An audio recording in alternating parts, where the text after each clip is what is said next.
Hey guys, this is Ray over here at Namrack Farms. Hope you're having a fantastic Sunday. My wife has been so gracious. I asked her for a little time today. She allowed me to come over here to the farm just to sit still and be quiet, just to spend some time here alone, listening to the sounds of nature that you can hear in the background. And I've been praying and I've been reading scripture and I've been thinking a lot. And yesterday I mentioned something in my video about God's heart and His longing to be set free, for His people and Him to dwell together in unity.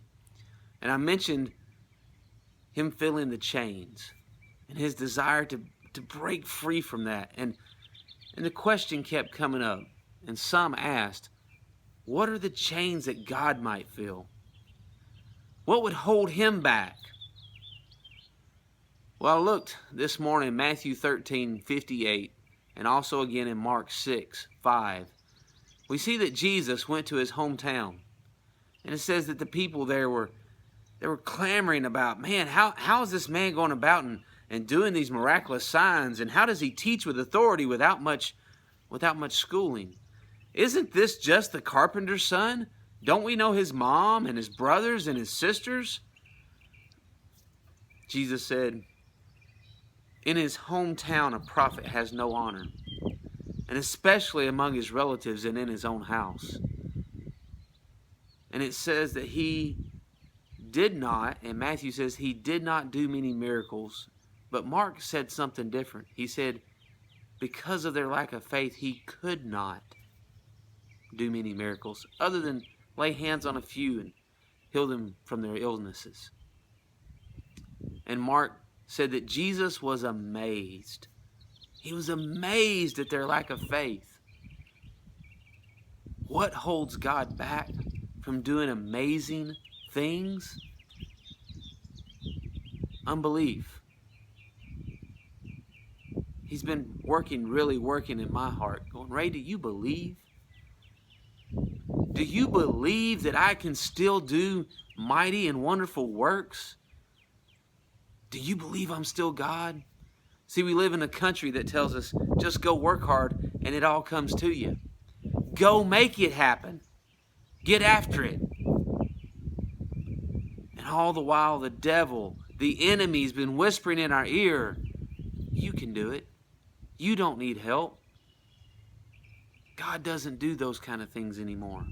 I was raised in a place and taught that a lot of the things we see in the book of Acts don't happen anymore. And I don't think it was meant to be evil or misconstrued, but my young mind took it as saying, God doesn't work like that anymore. So get up and get after it. Yet I am reading today of things happening across the world, of God doing amazing, wonderful, miraculous things. People raised from the dead. Yes, in our day and age, people raised from the dead, instantly healed of illnesses. I've even personally been involved in a situation where someone prayed and they shared, I prayed for this person that God would heal them, and it happened.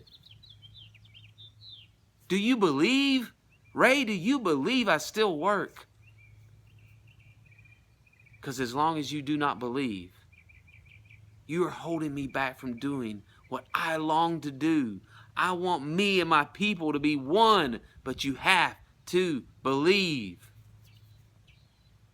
You have to trust your shepherd. No matter where he leads, you have to trust your shepherd. And that's something else I really want us to think about. I've been singing this song over and over and over, just a closer walk with thee. Grant it, Jesus, that's my plea. Daily walking close to thee, grant it. Oh, grant it, Lord, please. Then he brought back to mind a verse, the very first verse of that song.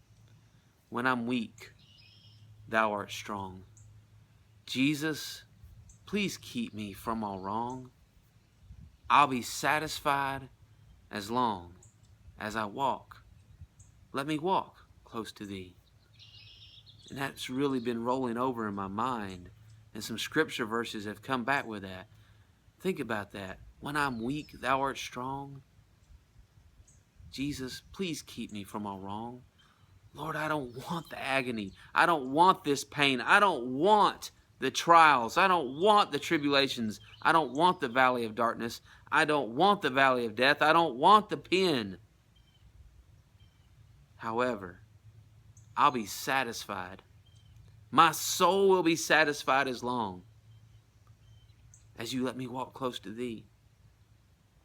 James, in the book of James, he opens up the whole passage by saying, to the scattered flock among the nations, count it all joy when you face all kinds of trials and tribulations, because he's working perseverance, and perseverance will bring back about maturity in you.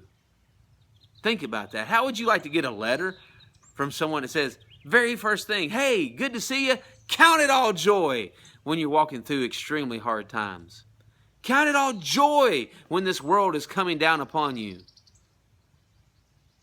We'll sit back and go, Jesus, just let me walk close to thee. We even talked about it this week. The greatest place, the most effective discipleship method is to stay at the feet of the shepherd.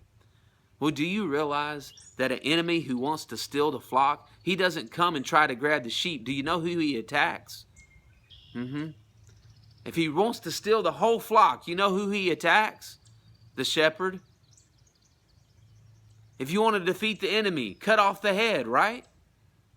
That's what he tried to do at Calvary, but yet the head got back up.